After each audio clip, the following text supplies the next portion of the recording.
다윈은 성공의 학교를 다녔고 목사가 되기 위해 성공의 소속 케임브리지 대학에 진학해서 신학을 공부하고 성공의 39조 신조를 받아들이는 듯 했지만 결국 다시 그는 유니테리안 신앙으로 돌아갔고 하나님의 존재를 심각하게 의심하기 시작했고 1849년부터는 교회를 떠났습니다.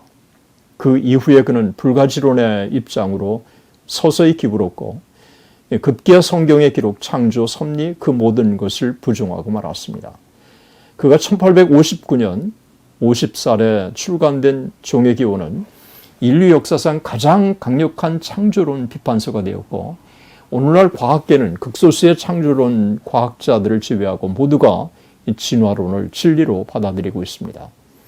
오늘날 진화론은 공산주의와 더불어 계몽주의, 자유주의, 고등비평 그 어떤 기독교 도전보다도 무서운 이론으로 인류 역사에 자리 잡았습니다. 다윈은 하나님의 존재도 하나님의 계시도 내세도 심판도 믿지 않았습니다.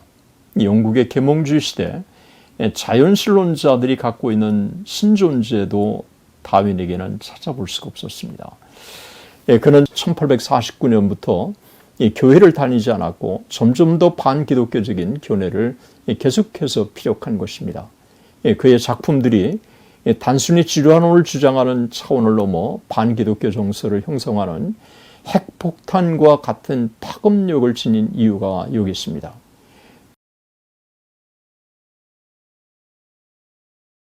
또 이런 얘기를 합니다. 과학은 그리스도와 아무 관련이 없습니다. 나로서는 계시가 있었다고 믿지 않습니다. 1873년 위트레이트 대학교 특파원에게 보낸 편지에서 다윈은 불가지론을 자신의 입장이라고 다음과 같이 밝혔습니다. 우리의 의식적인 자아와 함께 이 거대하고 경이로운 우주가 우연히 생겨났다는 것을 상상할 수 없다는 사실이 나에게는 신의 존재에 대한 중요 논증으로 보인다고 말할 수 있습니다. 그러나 이것이 실제 가치가 있는 주장인지 나는 결코 결정할 수 없었습니다. 다윈은 불가지론이 가장 자신이 내릴 수 있는 안전한 결론이라고 말합니다. 1876년에 다윈은 공개적으로 자신의 불가지론의 입장에 서 있다고 그렇게 밝혔습니다. 그는 이렇게 말합니다. 이전에 나는 하나님의 존재와 영혼의 불멸에 대한 확고한 확신을 갖게 되었습니다.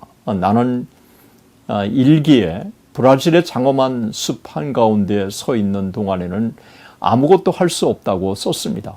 마음을 가득 채우고 고양시키는 경이로운 감탄, 혼신의 더 높은 감정에 대한 적절한 생각, 나는 사람 안에는 단순한 몸의 숨결, 이상의 것이 있다고 하는 나의 확신을 잘 기억합니다.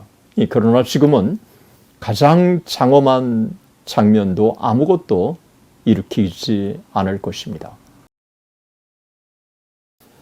1879년 다윈은 자신이 불가지론자라고 분명하게 밝혔습니다. 다윈은 존 포다이스가 보낸 편지에 답하면서 자신이 불가지론자라고 하는 사실을 이렇게 분명하게 피력을 했습니다. 가장 극단적인 변동 속에서도 나는 신의 존재를 부인한다고 하는 의미에서 무신론자가 된 적이 없습니다. 나는 일반적으로 그리고 나이가 들수록 점점 더 항상 그런 것은 아니지만 불가지론자라고 하는 것이 내 정신 상태에 대한 가장 정확한 설명일 것입니다. 그는 또 이런 말도 남겼습니다. 과학은 그리스도와 아무 관련이 없습니다. 나로서는 어떤 계시도 존재한다고 믿지 않습니다. 나중에 다윈은 점점 더 불신앙에 깊이 젖어들기 시작했고 기독교의 심판 교리를 저주받을 교리라고 비판하기도 합니다. 믿지 않는 형제들과 나의 가장 친한 친구들 모두가 영원한 형벌을 받을 것이라고 하는 기독교 가르침에 대해서 이것은 저주받을 교리라고 그렇게 말한 적이 있습니다. 하지만 다윈은 공개적으로 대중들에게 유신론을 반대하거나 기독교를 반대하는 주장을 펼치지는 않았습니다. 그는 이렇게 말한 적이 있습니다. 비록 나는 모든 주제에 대한 자유로운 사상을 강력하게 옹호하지만 나는 항상 종교에 대한 글을 쓰는 것을 피하는 것이 나의 목표였으며 나는 글을 과학에만 국한시켜 왔습니다.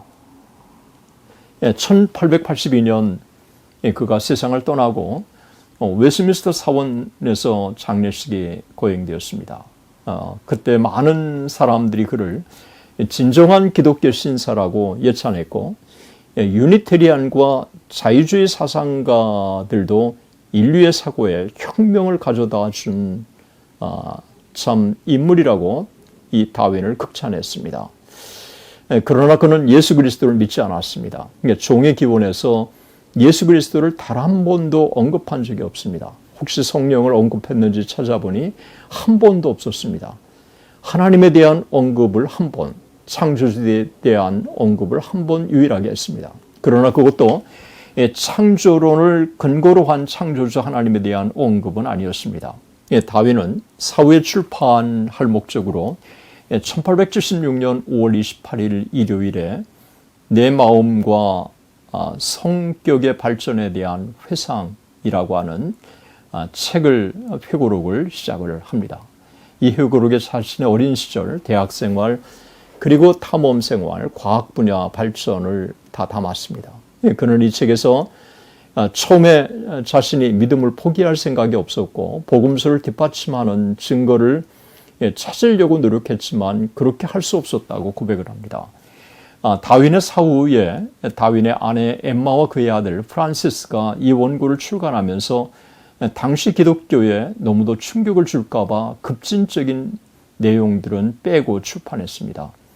그렇게 한 것은 혹시 다윈의 명성에 누가 될까 염려했기 때문에 그렇습니다. 그러다 1958년 다윈의 손녀 바로우가 개정판을 내면서 그것들을 삽입합니다. 급진적이라고 초판에 뺐던 내용 중에는 이런 내용이 있습니다. 복음서가 사건과 동시에 기록되었다고 하는 것을 증명할 수 없으며 많은 중요한 세부 사항이 틀립니다. 나는 점차 기독교를 신의 계시로 믿지 않게 되었습니다. 또 이렇게 얘기합니다. 나는 참으로 기독교가 진실이기를 기대하는 사람이 과연 누구인지 거의 알지 못합니다. 믿지 않는 사람들이 있다는 것을 보여주며 이들 중에는 나의 아버지, 형제 및 거의 모든 나의 가장 친한 친구들이 포함됩니다.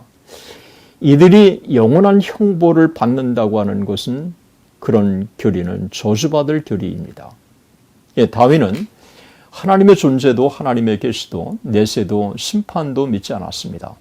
영국의 계몽주의 시대 자연신론자들이 갖고 있는 신존재도 다윈에게는 찾아볼 수가 없었습니다. 그는 1849년부터 교회를 다니지 않았고 점점 더 반기독교적인 견해를 계속해서 피력한 것입니다. 그의 작품들이 단순히 지루한론을 주장하는 차원을 넘어 반기독교 정서를 형성하는 핵폭탄과 같은 파급력을 지닌 이유가 여기 있습니다. 어떤 사람은 찰스 다윈이 죽기 전 회개하고 주님께로 돌아왔다고 말합니다. 1915년에 레이디 호프는 그녀의 레이디 호프 스토리에서 다윈이 병상에서 기독교를 개종했다고 주장했습니다. 하지만 이 주장은 다윈의 자녀들에 의해서 진시알이라고 거부됐고 역사가들도 거짓이라고 일축했습니다. 헨리에타는 1922년 2월 23일자 크리스천에 이렇게 썼습니다. 나는 다윈의 임종 자리에 있었습니다. 호프 부인은 다윈의 마지막 병석이나 어떤 병상에도 같이 있지 않았습니다. 그녀를 보기도 했으나 어쨌든 그녀는 어떤 사상이나 신앙 분야에서 다윈에게 영향을 미치지 않았습니다. 다윈은 그 당시나 그 이전에도 자신의 과학적인 견해를 전혀 초래하지 않았습니다. 우리는 그의 개종 이야기가 미국에서 조작된 것이라고 생각합니다.